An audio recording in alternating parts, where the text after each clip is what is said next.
my name is Nadia.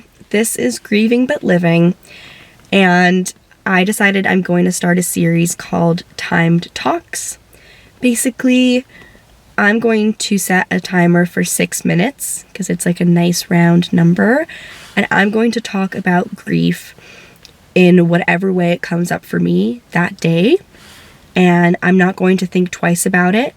There is a intuitive spiritual component to it that I feel like whatever comes up is meant to come up in that day. But a bigger part of it is that I only have 6 minutes to talk. I don't edit it, and it's good enough just as it is because I'm working on producing more content, and a big barrier for me to produce content is perfectionism. But I know that people need to hear this, and I know that I need to talk about my grief. So a way to do this is to just time myself. I'm not going to go over the 6 minutes, and whatever comes out because it needs to. If you don't know, my brother passed away when I was 15, and I'm about to turn 24. It was a sudden loss, and it absolutely changed the trajectory of my life. I want to dedicate my life to talking about death and dying and grief, and this is how I want to start doing that. So, I'm putting 6 minutes on the clock, and okay, so what is coming up for me today in regards to the loss of my brother is that I miss him dearly, and I've been missing him more as time has gone on, which has come as a shock to me because I think of that misconception that I had before the loss, which was like, with time, things will get easier. You'll be able to move forward, move on, and it's this linear point A to point B. You will get through it. It will only get easier from here. And that is 1,000,000% not the case for me. And there's a deep wound in my soul. And I miss him so much more with age and with transitions in my life. For a little bit of context, I am getting married, which is a very exciting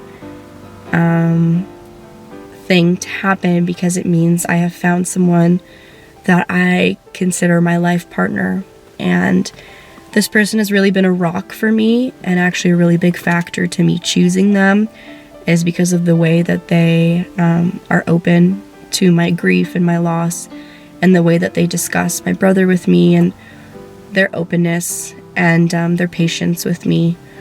And there's never been any judgment. There's never been any push to get better, to get over it, to grieve a different way, or there's never been any comparison. It's been like, and mind you, this person has not been through a loss such as this. All losses are different, and there's absolutely no comparison, but like, death has not been in their life. And so it's kind of profound to me, the emotional intelligence that he has with this and has always had with me.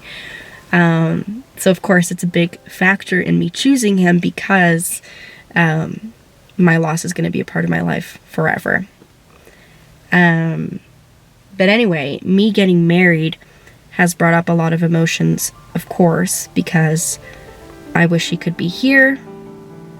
But more than that, I'm becoming more of an adult and more, I just transform every day. And, you know, I keep coming back to I wish he could be here. I wish we could have intellectual conversations.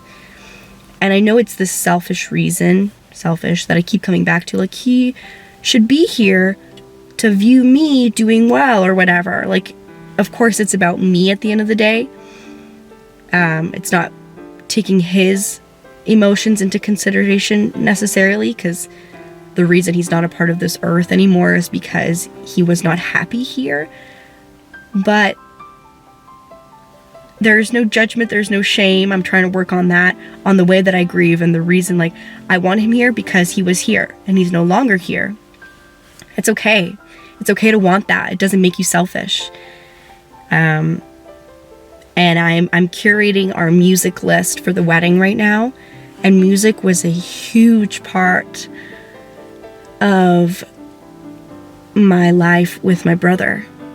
I think that his taste in music really influenced me, and I'm sad that I'm not jamming out with him. I'm sad that he won't be there to dance.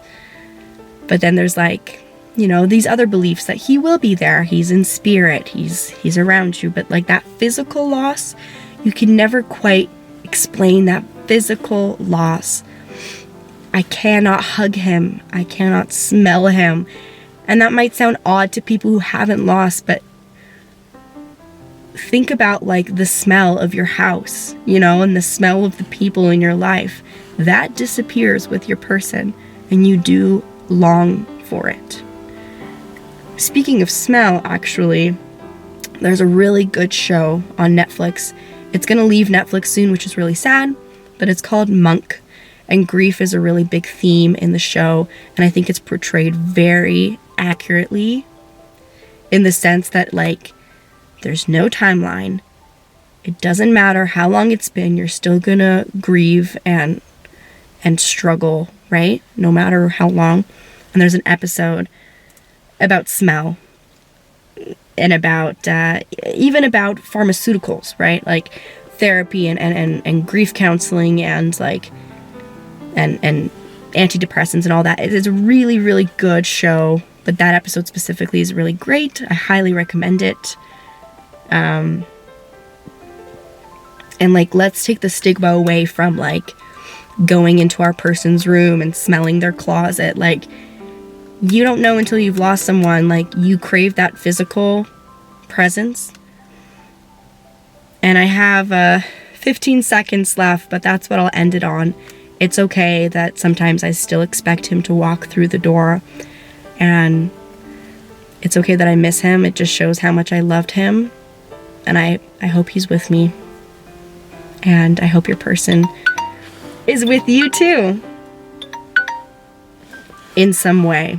I'm gonna link down below some science, some psychology stuff about continuing bonds.